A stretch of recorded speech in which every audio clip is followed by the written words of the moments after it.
So thank you very, very much for joining us today on this helpful educational webinar. I know that the information presented today is just going to be so helpful to everybody, including me, because I still have a lot to learn. I'm Michelle Morris from Consolidated Planning Group. We are a holistic financial planning firm that focuses on families with loved ones who have a disability or a special need, whether it be intellectual or developmental. We're located just outside of Houston, and we serve all of Texas and even other states as well. Our contact info is there on this slide, but I've also put it in the chat box for you so that you'll have that throughout today's webinar. Today we cannot see you or hear you because we're in webinar mode. So you're all muted, but we know you're out there. You can put any questions or comments that you have into the chat box, and I will get with Melissa on those questions kind of towards the end of her talk, just to make sure that we listen before we jump in with a question that she's about to answer. This webinar is being recorded, so you can check it out later on our YouTube channel. We're also going to email you the slides, so anything clickable in the slides will be available to you later. And we're also doing a podcast. So if you would rather listen to it later instead of rewatching it, you can get it from our podcast. And if you're joining us on the podcast, you can email us at contact@cpgcares.net to get a copy of the slides emailed to you. Okay, so the next slide tells you a little bit about what we do. We are special needs planners. We focus on protection plans like life insurance, making sure that you have lifetime care plans in place for your loved ones. You know, they might live 30 or 40 years once you're gone, and it's important to think about who's going to take care of them, how are they going to be protected, and how is that care going to be paid for. We do a lot of help with transition planning, you know, getting from school age to adult age and moving out of high school into real life. You know, how does that all work and what does that look like for your family? We can help you set up an ABLE account. We also help with investments and life insurance and things like that. And mainly we're here to educate and advocate for families like yours, whether, like I said, it's a developmental or an intellectual disability. We want to make sure that you have the tools and resources at your fingertips that you need to help you out. So without any further ado, I have some more slides at the end about how to contact us if you're interested, but I would much rather stop talking and listen to Melissa. This is Melissa Gengenbach, got it. She is with the Harris Center here in Houston, and she is a service coordinator mentor. She does a lot of training, and today she's going to help us understand community first choice. What is that? Why do we want it? Are we on the waiting list for it, etc.? So Melissa, take it away, and I'll be here to monitor the chat box. Thank you, Michelle. So as Michelle said, my name is Melissa Gengenbach, and I am a mentor with the Harris Center for Mental Health and IDD. I train service coordinators specifically for the CFC program. That's what we usually call Community First Choice. So the things that I'll be covering today is implementation of CFC, program impact, eligibility requirements, services and settings, functional assessment, the role of the LEADA, which is the Harris Center, that's what we are called. We're also going to talk about the enrollment process, frequently asked questions that we normally have, accessing services, and resources. So starting with the background, how it all started. CFC started from the 2013 Texas Legislature Senate Bill 7. And at that moment, they were requiring the state to provide a cost-effective approach to attendant services and habilitation services. Health and Human Services Commission, HSSC, met this requirement for the state by implementing CFC. CFC is a state plan entitlement benefit. An entitlement benefit meaning that anybody who qualifies for the program is able to receive this service without having to get put on a waiver interest list, because some of those waiver interest lists can have a really long waiting list. It could be like 10 to 15 years, but we don't have to go through that process. Anybody who can qualify can get enrolled into the CFC program. We started back in June 1, 2015. That's when we started enrolling all of the CFC referrals that we were receiving and being able to provide them with the services at that moment. So in what ways can CFC be received? Well, CFC can be received through a Medicaid managed care organization. Managed care organizations, sometimes we refer to as MCO. CFC can also be received for people who have Medicaid fee-for-service, also for people who are enrolled in any of the 1915C IDD waiver programs. So this would include Texas Home Living or HCS. If they're in either one of these waiver programs, they are able to receive CFC services. And CFC can also be received through other waiver programs like CLASS. So CLASS is a waiver program that's not through the Harris Center, but it is known as a waiver program through the state. They can also provide CFC. Now for our presentation today, I work with the Harris Center and I work with primarily the program for non-waiver. So we won't be covering the last 3 bullet points that we have here. We'll be covering mostly the process for whenever they're going to get CFC through the Medicaid managed care organization. So just when they have the managed care organizations. So for eligibility requirements, who can qualify? The individual can be of any age, from as little as 3 years old to 85. No matter how old they are, they can stay in the program for as long as they can keep qualifying for the program.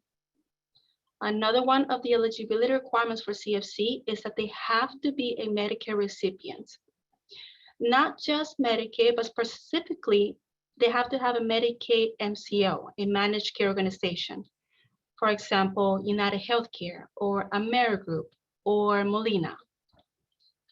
The next thing that they must have is that they must need help in activities of daily living, or they must need help with instrumental activities of daily living. So what that means is that they must need help with activities that you and I might be able to do every day. For example, they need help with bathing, they need help with dressing, they need help with toileting, or maybe they need help with meal preparation, need help with cleaning the room, need help with shopping for groceries, that kind of thing. The last criteria to qualify for CFC is that they must meet an institutional level of care, LOC. So we do something that's called an IDRC. IDRC is going to be an assessment to see if they can qualify for an institutional level of care. In other words, we're going to see if, because of their diagnosis and their functioning ability, could that person qualify to live in an institution? Just because they qualify to live in an institution doesn't mean that they actually live in an institution. For the program for CFC, you'll see later that we can only give the service if they're living at their home or their family home. But because of the diagnosis, is somebody who does qualify to live in an institution. Another way to qualify is that they could meet medical necessity, but that eligibility assessment will be determined by other state agencies. It won't be through the Harris Center. So institutional level of care, LOC, what does this mean? Just like I mentioned a second ago, it means that the person is either diagnostically or functionally able to receive services in maybe a hospital or a nursing facility, an institution providing psychiatric services, or an intermediate care facility for individuals with an intellectual disability or related condition. The last one is bolded because that's the only one that the Harris Center can assess for. We are only able to provide services, CFC services, for people who qualify to live in an intermediate care facility, also known as ICF IID. So the main point really is to keep people from having to live in a state-run facility, right? You want them to be able to stay at home because of these services that you're providing. That's exactly right. Yes. So that's why they went ahead and thought of this is a cost-effective approach, because instead of living in an institution, when somebody lives in an institution, the state will have to pay for the group home, will have to pay for 24/7 staff, will have a lot more costs if somebody's living in a group home. But this service is meant to help people find a way to stay living at home with their family members or on their own, where they still get the help that they need, the help with bathing, dressing, etc. But they'll be, I guess, in a way, saving the state a lot of money because they'll just be paying for a CFC attendant instead of having to pay for the full cost of a group home or an intermediate care facility. So eligibility is going to be determined by the LIDA. Now, remember, this is only for ICF. We do have an eligibility department here at the Harris Center. They're kind of what we call the front door. So it always starts with going through the front door of the Harris Center, the eligibility unit, where they're going to complete a diagnostic eligibility assessment. From that meeting with the psychologist will develop a report that's called Determination of Intellectual Disability. We just call it DID. And that DID, all of the information inside the DID is going to help us figure out the level of care. So the DID is a long report written by the psychologist that has information such as the IQ, the diagnosis, and any other functioning abilities that the individual has.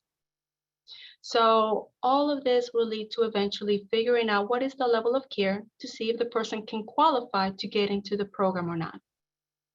Now for CFC, we can only accept people with two specific level of cares. Level of care 1, which is when the individual has an IQ of 69 or below, or there's another way to qualify for an LC1, is when they have a related condition with an IQ 75 or below, and they also have some adaptive behavior deficits in the range of mild to extreme.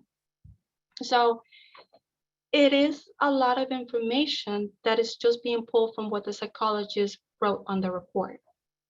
Now, the other way to qualify for a level of care of ICF, to live in an institution for intermediate care facility, is LOC 8. And that's when the individual has a related condition, and they also have moderate to extreme adaptive behavior deficits. So these two ways can qualify the individual for the program. They'll be able to get enrolled into the program in those instances. And I know at the beginning, Michelle did mention that, we're the Harris Center for Intellectual and Developmental Disorders. I wanted to also point out that when we say related condition, that they must have a related condition with moderate to extreme adaptive behavior, a related condition is a developmental disorder, such as autism, Down syndrome, epilepsy. So we have different related conditions that are similar to intellectual disability, but not actually diagnosed as an intellectual disability. The most common one that we see for related condition really are autism and Down syndrome. Those are the ones that we see the most often. So what are the services that we have? We have 4 services in the CFC program. The first one's called Personal Assistance Service, which we commonly refer to as PASS, Habilitation Service, which we call HAB, Emergency Response Services, we call ERS, and lastly, Support Management. For the first CFC service, the Personal Assistance Services, PASS, this is going to provide assistance to the individual with their activities of daily living and also help them with their instrumental activities of daily living. This help could be hands-on, for example, actually holding the spoon for the individual in order to eat. It could be supervision assistance, where maybe the attendant might just be observing the individual to make sure that they don't choke while they're eating. Or it could be cueing, like providing step-by-step that the attendant might tell the individual, okay, now next you gotta hold the fork like this and cut it like this, and that's how you're gonna be able to eat. So this is gonna be any kind of help with their activities, like the bathing, the toileting, the eating. The assistance is gonna come based on a person-centered service plan. So this plan is going to take a look at every single activity of daily living and see what exactly they need help with. How many minutes they need help with bathing, how many minutes they need help with dressing, etc.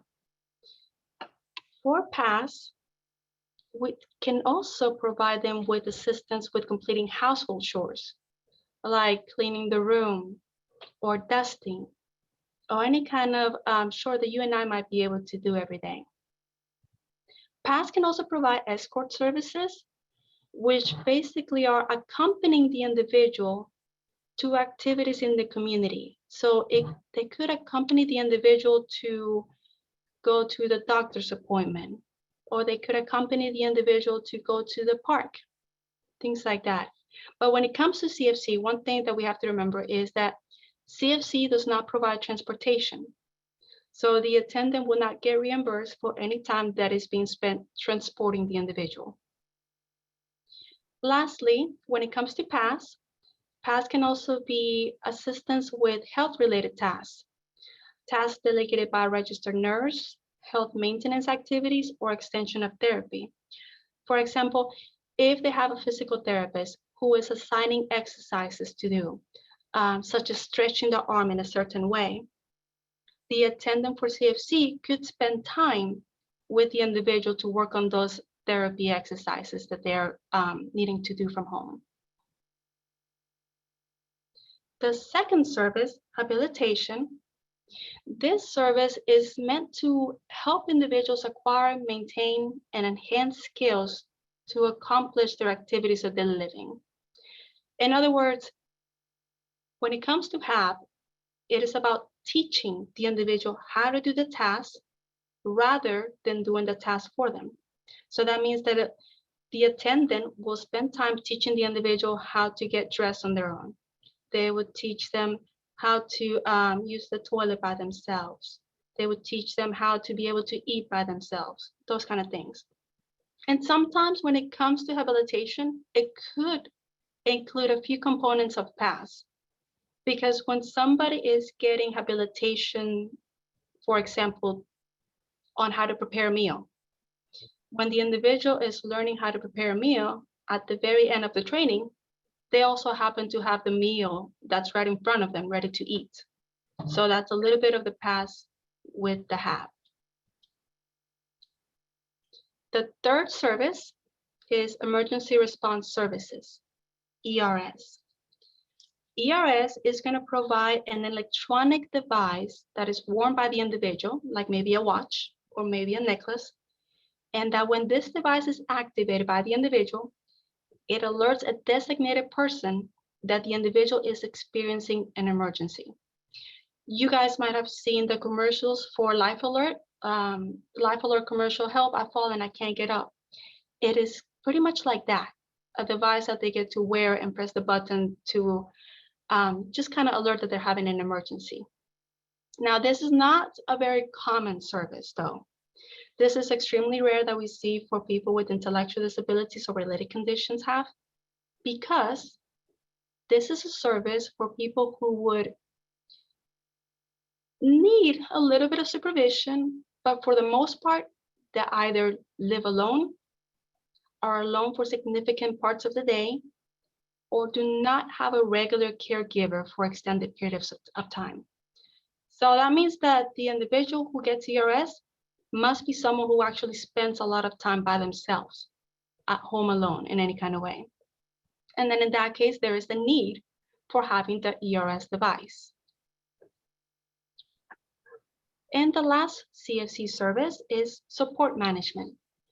Support management is going to provide a voluntary one-time training on how to select the attendant, like how to hire the attendant.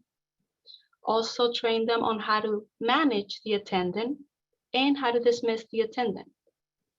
So in other words, it can teach the family how to become the employer, the supervisor of the attendant. So that means that they will be responsible for selecting the staff and managing the staff. Now, this is offered to all members, regardless of how they receive the service. Now, we have other service delivery models. Primarily, the one that is most commonly known by individuals are the agency provider option. So when somebody gets CFC, it doesn't come directly through the Harris Center. Instead, the service comes through a provider agency most of the time. In that scenario, what happens is that before they actually start to receive the service, first, the MCO, the Medicaid organization, will provide the family with a list of provider agencies, separate agencies that are going to be responsible for actually providing the service. With that provider agency, they can get the service, any of the 4 CFC services that are available. Now, there is another option. You don't have to have the traditional provider agency. Families are able to choose the option that's known as CDS, which stands for Consumer Directed Services option. If a family chooses that option, what that means is that the family not only have they received the training, but they have accepted responsibility. They want to be the ones responsible for hiring the attendant, for managing the attendant, and for dismissing the attendant. They'll be basically the supervisor, the employer of whoever the attendant is for CFC. In that scenario, the family is going to get a list of what's called the Financial Management Services Agency, FMSA. And the FMSA will not be the employer. They wouldn't be responsible for finding the staff or managing the staff or anything like that. Instead, the FMSA will just be responsible for just the payroll, just releasing the paychecks to the attendant. When it comes to CDS, some people don't choose the CDS option because it is a lot more responsibility and a lot more paperwork for the family. The families are basically taking on a job of being the supervisor of this attendant. So they're going to have to set the schedule for the attendant to come out. They will set the wage, although the wage does have a limit, and the limit is set by the FMSA. They will be responsible if the service is not provided, because it will be them who wants to be in charge of providing the service, of having the staff come over, or firing the staff, or instructing the staff on what to do better. For CDS, they can only do CDS for the PASS service, habilitation service, and support management service. but they can still qualify to get ERS if somebody wanted to get ERS. It's just that the ERS would come through the traditional provider option. So somebody could potentially have both for CFC. Really quickly, we have a question that I think that you just answered, so I want to clarify before we go on, so we can let that question go. The pay rate for PAS and HAB services, it depends on, if the family is acting as the employer, then they can set that themselves, right? They decide on that, but there are limits. Yes. And then if they're not acting as the employer, if they're getting it through an MCO, the managed care organization, then the MCO sets it and they don't have to worry about it, correct? For the most part, yes, except that instead of being the MCO who sets the pay, it actually will be one of the providers that is contracted by the MCO. So we got a couple of players in here. It's not just the LIDA, not just the Harris Center and the MCO, but we have the Harris Center, the MCO, and also a traditional provider agency. So that provider agency will be the one that sets the pay. And families get sometimes a really long list of provider agencies. So they will have to call each provider agency. And if they're interested in knowing how much the attendant is going to get paid, they'll have to ask each one of those provider agencies. And then they can compare what kind of pay each one of those providers can allow. Okay, thank you. Thank you for asking. So we have also not only different ways to provide it, as in like traditional provider versus CDS, but we have different ways of providing it based on the program they're in. So we do have some individuals at the Harris Center that could be receiving CFC through one of the IDD waiver programs, like Texas Living and HCS.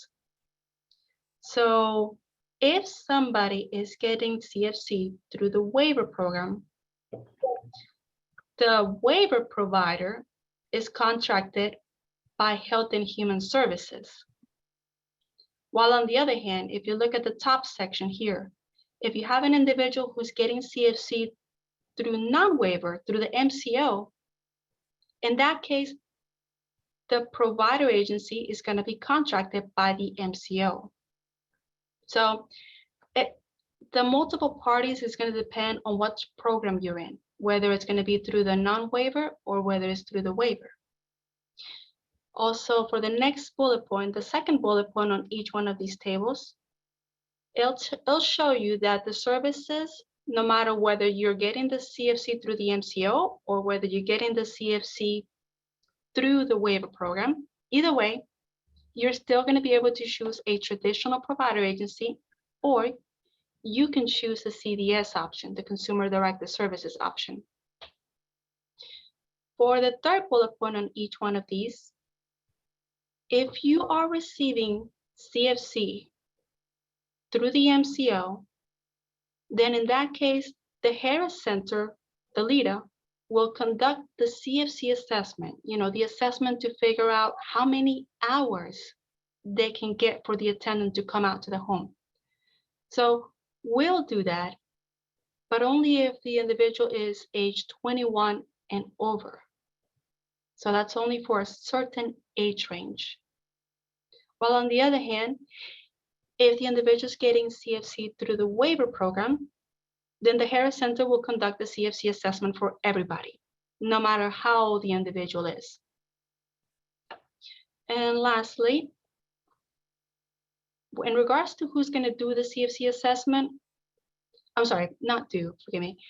In regards to who's going to authorize the service, for the CFC, if they're getting it through the non-waiver program, through the MCO, then at the very end of the process, we're going to send the assessment with the hours to the MCO. But if they're in one of the waiver programs like Texas Living or HCS, then instead the CFC assessment is going to be sent directly to the provider agency. So it's very different receiving CFC based on how or what program you're in sometimes. So a little bit more about CFC in general. All CFC services are provided in a community-based setting. These community-based settings include the individual's own home or family home. So I mentioned this before. It's one of the requirements to be in the program. In order to qualify for the program, the person does have to live in their own home or family home. They cannot live in a nursing facility or a hospital or an institution for mental disease, an intermediate care facility for individuals with an intellectual disability or related condition, or any kind of institution whatsoever. Now, sometimes if an individual does go to a hospital, let's say they're hospitalized for a week. If it's just a really short-term hospitalization for a week, they won't be able to get the CFC while they're there at the hospital, but they can restart CFC as soon as they're out of the hospital.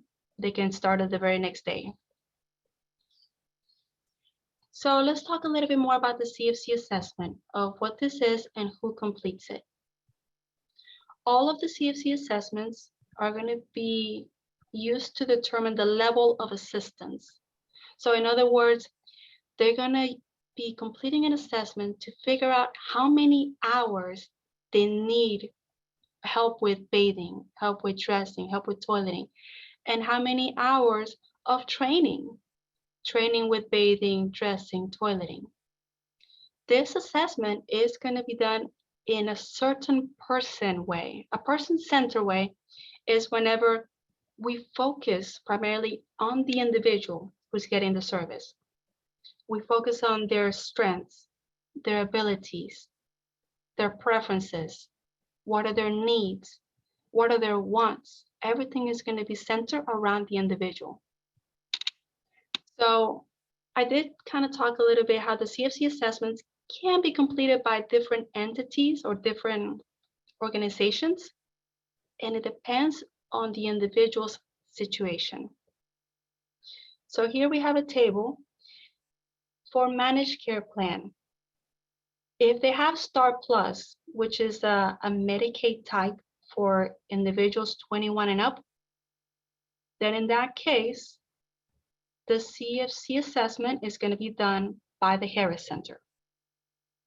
If they have Star Kids and Star Health, now these are two different Medicaid types, and they are both for individuals who are under the age of 21, so like 20 and under. So if they have that type of Medicaid, then the MCO will be the one responsible for doing the CFC assessment and determining the hours. And then lastly, we have Star Medicaid. That's another type that not many people see. This one is for individuals that are under the age of 21.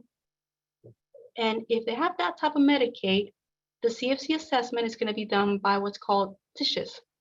DISHES is another organization through the state, but not related directly to the Harris Center.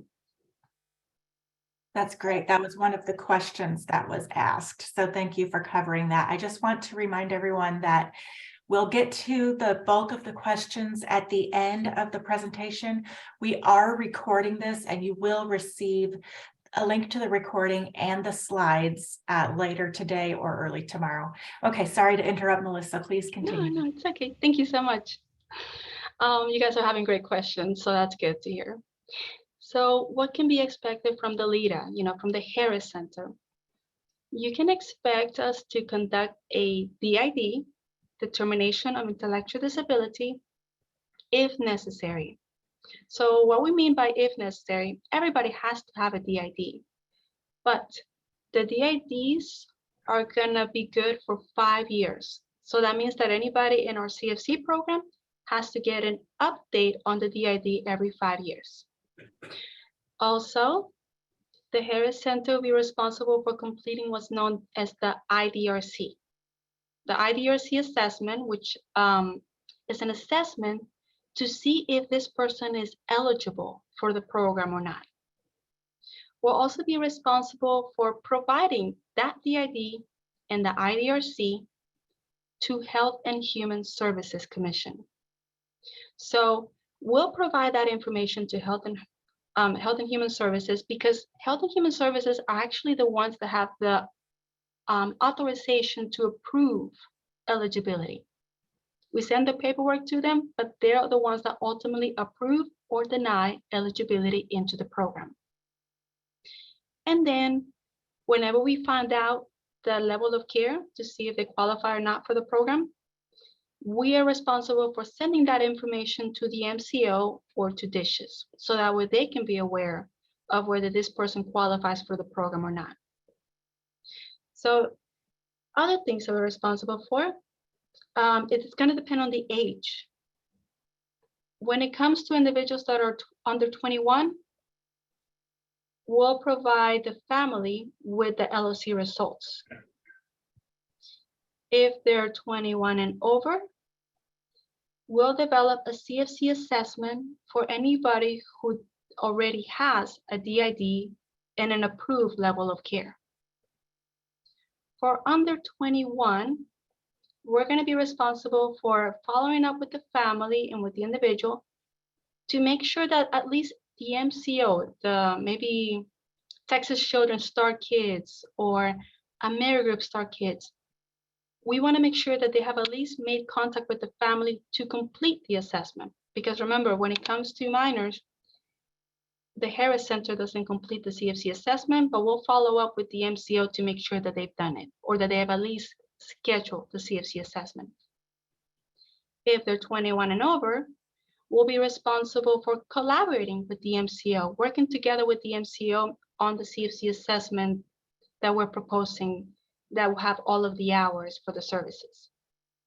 If they're under 21, we're going to make sure that the case is transferred out to any other programs or any other additional services that the person might need.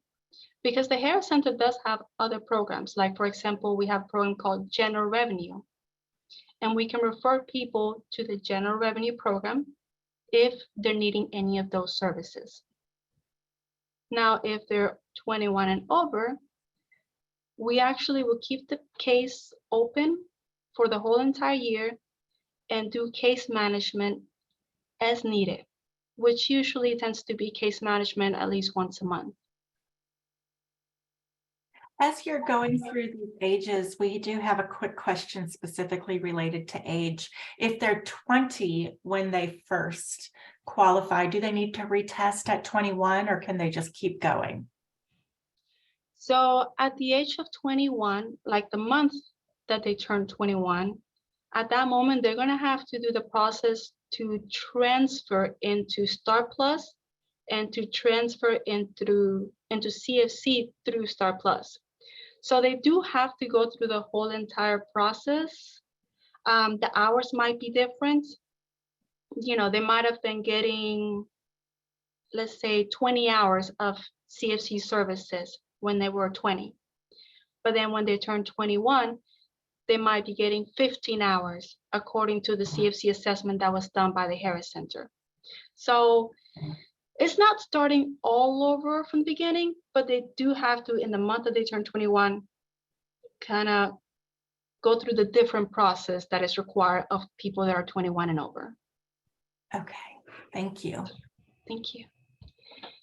So other roles that involve other parties, we talked about the MCO and how they're going to be involved. So the MCO is going to be responsible for referring individuals that they think could potentially have IDD, intellectual or developmental disorders. They'll refer those people to the LIDA, so that way we can do an assessment for those people.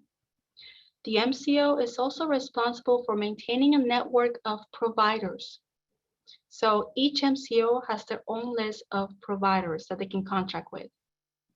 The MCO is the one that authorizes the hours for the services. So when it comes to adults, they would actually be the ones to say, yes, we can do 20 hours for CFC. Or the MCO might come back and say, no, we can't do 20 hours, but we can approve 17 hours based on this, this, and that. Also, if the individual happens to be 20 or under, the MCO will also provide service coordination. Like they'll help people get different services, different providers. They'll handle basically anything that has to do with coordinating the service for anybody who is 20 and under. Now, the next entity, Health and Human Services, is we kind of like to call them the states a little bit. They're kind of like the state level that are above the MCOs and above the Harris Center. They're responsible for the oversight of the MCOs, for contract oversight with the Harris Center and other leaders. They're also going to be the ones that actually get the final say on authorizing the level of care. They get the final say on, yes, this person is eligible, or no, this person's not eligible. And they're also going to start the fair hearing process if we ever have an individual whose level of care is denied, that basically they were not found eligible for the program. So we do have a process that is different for adults and minors. And when we refer to adults, we usually are referring to the people that are 21 and over. It all starts with the MCO refers them to us. Then the leader normally goes ahead and contacts the family to offer enrollment into the program. Then the service coordinator is going to hold a meeting with the individual. They're going to get consent forms signed. They're going to do a CFC assessment, and they're going to complete the IVRC assessment to determine eligibility. So the service coordinator submits this whole entire packet. Then Health and Human Services will need to approve or deny the IVRC, the eligibility paperwork. After the LOC has been approved or denied, then the MCO gets the packet and they review or they approve the CFC assessment if they find that everything's okay. After they do this, the MCO representative, the Harris Center Service Coordinator, and the individual are all going to have a second meeting to sign the approved CFC assessment, the one that has all of the CFC hours. So that's the moment that it's been finalized and approved by the MCO. Then the family gets to choose a provider agency. Everything gets sent over to the provider agency, and they go ahead and begin the CFC services. After that, I'm sorry, but how long does all of this take once you're referred or you're getting in? So it really does depend on the situation, because when an MCO refers, this process could maybe take 2 to 3 months if they have an active DID. However, if they currently don't have an active DID in place, then the first step will be to actually the eligibility unit having to contact them and complete a DID. But we have seen where sometimes there is a waiting list to get a DID, to just have that one appointment with the psychologist. And in that case, we've seen it take a long time, months, maybe even a year, depending on their waiting list and on what they have available. So 2 to 3 months is the least amount of time that I would say that it would take. Maybe a year it could possibly take as well. And the DID stood for disability. What was it? Oh, determination of intellectual disability is that report, that evaluation completed by the psychologist that's going to include the IQ, the diagnosis, everything the psychologist has found out during the visit with the individual. Okay, thank you. And then for the process for the adults, the very last thing after they go ahead and start the services, the Harris Center Service Coordinator will monitor their CFC services probably on a monthly basis. So the enrollment process for the minors, age 20 and under, it still starts with the MCO sending the referral over to us. And by the way, whenever the MCO sends the referral, they usually upload it on this FTP site, this secure protocol FTP site, and we receive it. It's usually more like a spreadsheet that they upload with names of potential people that could receive CFC services. The leader will contact the family again to offer enrollment into the program. Then if they're interested, we'll go ahead and hold that meeting again with the individual and the family. And the service coordinator is going to do the IDRC. Then the same thing goes next, where Health and Human Services is still going to need to either approve or deny the IDRC, the eligibility paperwork. The MCO or dishes then conducts the CFC assessment. Because remember, for the minors, for anybody who's 20 and under, it's the MCO who does the CFC assessment. Then the individual can stay open to our units here at the Harris Center for about 30 days, because during that 30 days, the service coordinator wants to make sure that the MCO made contact and has either completed the CFC assessment or at least scheduled the CFC assessment. Once that step is done, there's nothing else for the Harris Center to do until the following year when we have to renew the eligibility paperwork. Therefore, the CFC service coordinator here with our team will discharge the individual from service coordination from our program, because everything else will be handled all through the MCO. The MCO service coordinator will be the one that monitors the CFC service, makes sure that the service starts, makes sure that the services are provided. They're the ones that basically the family can go to for any problems with the CFC service. So for frequently asked questions that we've had in the past, did you know? For non-waiver CFC recipients, and that's again, anybody who's not in the waiver programs, they're not in Texas Living, they're not in HCS. In those cases, the attendant can actually live at home with the individual, which means that the attendant could be a mom, the attendant could be a dad. Now, the only exception to this rule is that the attendant cannot be the parent of a minor. So if the individual is under 18 years of age, then the state will not allow that parent to get reimbursed for helping the individual with bathing and dressing, etc. Also, the attendant cannot be the spouse of the individual. Another thing that a lot of people don't know is that general revenue, GR services here at the Harris Center are able to be authorized with CFC services. So our CFC has different funding, different services than GR does. GR has different funding, different services, even different eligibility requirements a little bit, but people are able to get GR services and CFC services at the same time. Not at the same hour, but maybe like on the same day, like get CFC in the morning and get GR in the afternoon. But that will be complete different list of services though. For CFC, an individual that has CFC cannot be receiving personal care services. So PCS, personal care services, are attendant services that also help the individual with bathing, dressing, and toileting, etc. So a family will have to choose between PCS or CFC if they're already getting PCS at this moment. But a lot of families do choose CFC just because they want to get that portion of habilitation as well, to have the training added along to the PCS, added along to the attendant assistance services. The next thing is that CFC services do not affect any interest list status for HCS or Texas Living.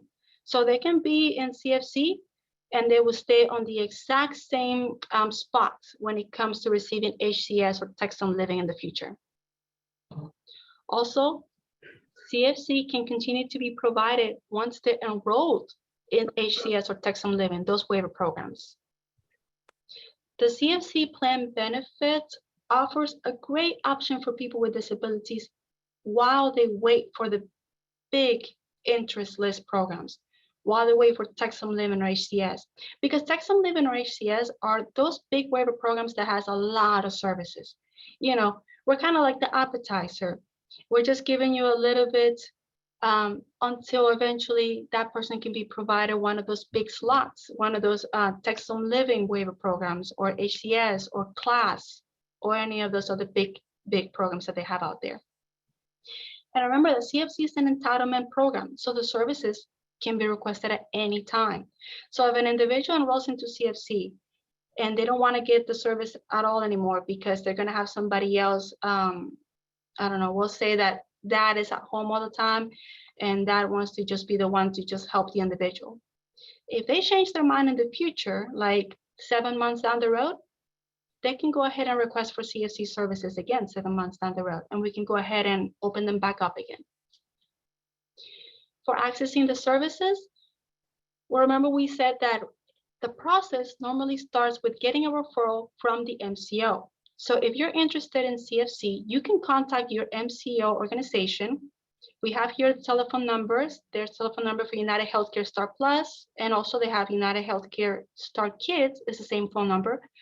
Molina Star Plus, AmeriGroup Star Kids, AmeriGroup Star Plus, Texas Children's Star Kids Superior. But if the individual happens to have Star Medicaid, just Star Medicaid, then in that case, they want to request CFC by calling the TMHP client line, which would be the 1-888 telephone number here. In that case, they'll be the ones to send us the referral for CFC services. They'll all be uploaded through the FTP site. And the last way is, if you don't want to call the MCO, you could technically call the LIDA, just call the Harris Center. And that will be this telephone number. A different county than you call whichever LIDA or LIDA or whatever it is, LIDA, whichever one is for your county. So for Fort Bend, that would be Texoma or Texana or whatever it's called. So just contact your local authority and they'll be able to help you if you don't want to contact one of those organizations on the previous slide. That is right. And here's a telephone number if you did want to call the Harris Center to try to get CFC services. We have the eligibility unit and we have our program director telephone number here. But then these websites can also be used to find out the information for other LIDAs. So the first link, if you go in here, it'll give you the LIDA by putting in your zip code. The next one, if you already know what LIDA you have, this link will go ahead and give you all of the LIDA name, contact information. And then this one is going to be by county. So the last website is just if you wanted more information about CFC, if you wanted to read about CFC through the Health and Human Services website. Perfect. Okay, so I think what we're going to do is, Melissa, if you would go ahead and go to my slide that has the QR code on it. We're going to skip my other slides because I think it's more important that we get our questions answered. So I'm just going to show you this one, and I'm going to say, if you have questions about topics related to financial planning, benefits, all of these things, any topics related to special needs planning or disability services, you can contact Consolidated Planning Group any way that's on this slide. There's a phone number, an email address. You can use the QR code. We give you a completely free initial consultation where we learn about you and answer your questions. And then we'll talk a little bit about how we work and how we charge and what we can do for you, and then see if it would be a good fit for us to work together. We also have links to our Facebook, Instagram, YouTube channel, and our podcast down there. So we're going to leave this slide up so that you can get our information and make your appointment while we go through the questions that we have, Melissa, if that's okay with you. So I'm going to scroll all the way back up in the chat box and go through as many of these as we possibly can. Like I said, I feel like it's more important to get your questions answered rather than hear about me. Okay, let's start with Medicaid. And, if they have a child who is under the age of 18, how do they get Medicaid? So to get Medicaid, a lot of the people that are in our program primarily get Medicaid because they qualify for Supplemental Security Income, SSI. To get SSI, they will complete the process, the application process, through their nearest Social Security Administration office. So if you were to Google the nearest Social Security Administration office and go there to apply for SSI, if you apply for SSI and you get qualified, you automatically get Medicaid if you get SSI. And some of the rules for SSI are that your family cannot have more than $2,000 if it's a single parent in assets, one house and one car. If the parents are married, it's $3,000. So it is very limited based on your assets that you have. So not very many people will qualify. If you get a waiver program, again, that's through coming at CFC through a different channel. But if you get a waiver program, then you also get Medicaid. That's another way that you can have Medicaid if you're under 14 years old, although some of those wait lists can be exceptionally long. We know that. How do we know what care they need? That comes from all of the assessments, right? That is correct. Yes, ma'am. Okay. What about mental disabilities? Where does that fit into all of this? So when somebody has a mental disability like schizophrenia, schizoaffective, bipolar, those diagnoses do not fall under the criteria of a related condition, nor does it fall under the criteria of intellectual disability. So in that case, they would want to try to contact maybe either the mental health clinic to find out more information from them, to get services through them. Because here we are only working with the population of intellectual disability and related conditions. Okay. There is the yes waiver, though, that you might want to look into for mental disabilities. So check into the yes waiver. We talked about the time frame from getting your assessment.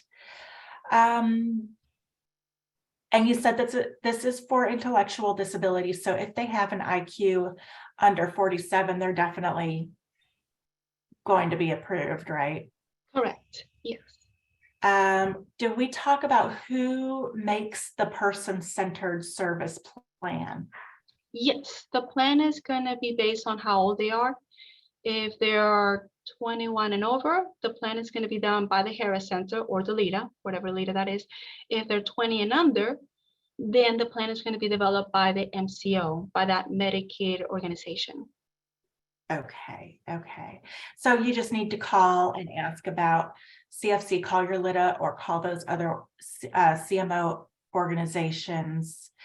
If you have Medicaid, but you don't have a waiver yet, yes, you can get CFC, right? If you have a Medicaid without a waiver program, yes, that is correct. You can get CFC services. We call it CFC non-waiver. That's actually part of the name of our program. Okay, perfect. We talked about the pay rate for the services and who sets that. And who can you hire? You receive a list of people that you can hire, correct? When you say who can you hire, are you talking about for the actual attendant service? For like the one that comes out to the house? Like for PASS.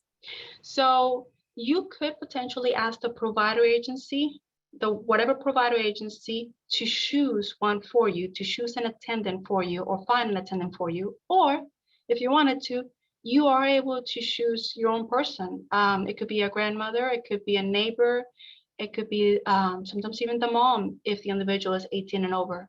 So they don't have. Say that again. Let's say that one again. If the individual is 18 or over, then a parent can be paid to take care of them, but not if they're under 18.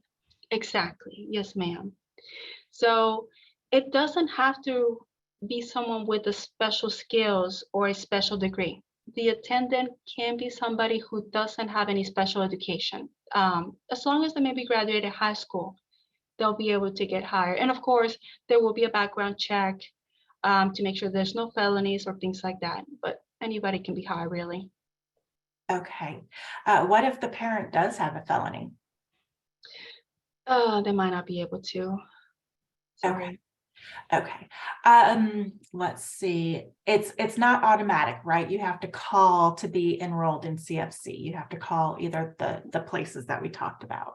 Right. And once enrolled, if you want to find out who is going to be able to get higher, that will have to go through the provider agency. The provider agency makes that contract with the attendant. So they have the final say on who's going to get higher. Okay, it is 1 o'clock. If you want to stay on and do a couple more questions, we can. If you have a question that was not addressed in the email that you'll receive later today, you will have the contact information for Consolidated Planning Group. You'll also get Melissa's contact information, which is at the top of the chat box as well. So you can grab that and reach out to us personally if your question still hasn't been answered. But so we talked about what the DID stood for and all the acronyms. I kind of saw that they were within your presentation. So as people go back through the slides, they'll be able to figure those out. If you're in Fort Bend, it's Texana for your LIDA. I'm trying to get to the end of these questions quickly. The meeting with Consolidated Planning Group, we do everything on Zoom because we have so many people. Like I said, we work primarily with people who have children who are disabled in some way or have a special needs of some sort. So we do everything through Zoom so that we don't spread COVID, and also you don't have to hire a babysitter. My daughter is 20. We are her legal guardians. Are we able to be an attendant?